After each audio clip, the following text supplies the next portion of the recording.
رمضان المبارک کے آنے سے پہلے رمضان کی تیاری۔ اس تیاری میں 2 طرح کی تیاریاں آ جاتی ہیں۔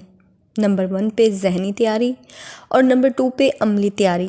ذہنی تیاری میں اپنی سوچ کو، اپنے جذبات کو، اپنے دھیان کو روزے کی طرف، عبادات کی طرف اور نیک کاموں کی طرف موڑنا شروع کر دیں۔ ایسے اسباب اور حالات سے گزریں جس سے آپ ذہنی طور پر اس چیز کو کرنے کے لیے فوکس ہو جائیں۔ اور عملی طور پر جہاں نماز دھو کر صاف ستھری کر لیں، گھر کے کمروں کی صفائی کر لیں، الماریاں صاف ستھری کر لیں اور رمضان کی تیاری کے لیے جو راشن خریدنا ہوتا ہے وہ خرید لیں۔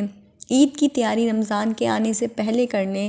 رمضان میں کن کن لوگوں کو افطار کرانا ہے، زکوٰۃ دینا ہے، صدقہ خیرات جو بھی کرنا ہے یا درس قرآن دینا ہے تو رمضان کے آنے سے پہلے ڈسکس کر لیں، ایک لسٹ تیار کر لیں جس میں آپ کو پتہ ہو کہ رمضان کے پہلے عشرے میں، دوسرے عشرے میں کیا کیا کرنا ہے۔ سحری اور افطاری کے اعتبار سے ایک ٹائم ٹیبل بنا لیں جس کو دیکھ کر سحری اور افطار کے اوقات آپ کو معلوم ہو سکیں۔ جیسے ہم عید کی تیاری کرتے ہیں تو عید سے بڑھ کر رمضان کی تیاری کرنی ہے، اور ساتھ ساتھ عملی طور پر ایک کارڈ بنا لیں جس پر عبادات کی تفصیل لکھی ہوئی ہو۔ مثلاً آپ نے صبح کو لکھ کر رکھا ہوا ہے کہ آپ نے کیا پڑھنا ہے، کون سی تسبیح پڑھنی ہے اور کون سے اذکار کرنے ہیں۔ جب آپ یہ کارڈ بنا لیتے ہیں تو یہ ایک طرح کا آپ کے لیے ریمائنڈر ہوتا ہے جو آپ کو بھولنے نہیں دیتا۔ جب آپ گھر کے کاموں میں بزی ہو جاتے ہیں تو یہ ٹائم ٹیبل آپ کو بھولنے نہیں دے گا، جیسے کہ آج آپ نے کتنے نفل پڑھنے تھے اور کتنی لاکھ تسبیح پڑھنی تھی۔ یہ سب کچھ جب آپ ایک پہلے سے ہی پلانر بنا لیں گے تو بعد میں آپ کو کسی طرح کی مشکل پیش نہیں آئے گی۔ رمضان کا مہینہ غمخواری اور ہمدردی کا مہینہ ہے۔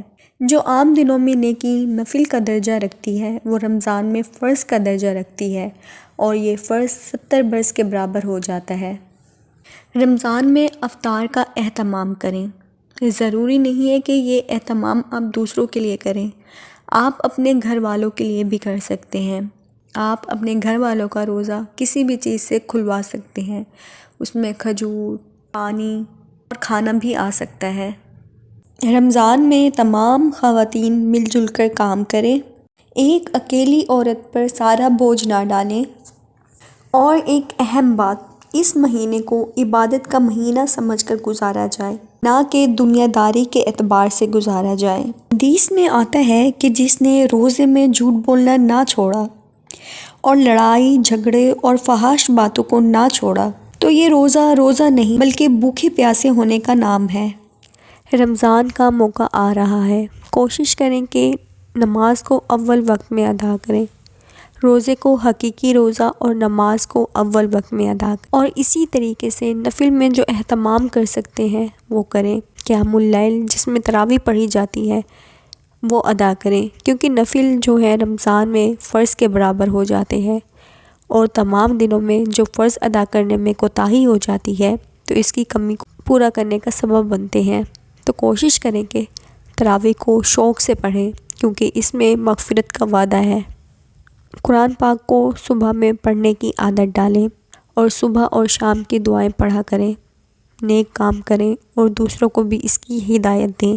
اس مہینے کو عبادت کا مہینہ سمجھ کر گزارا جائے، نہ کہ دنیا داری کے اعتبار سے۔ جزاک اللہ خیر۔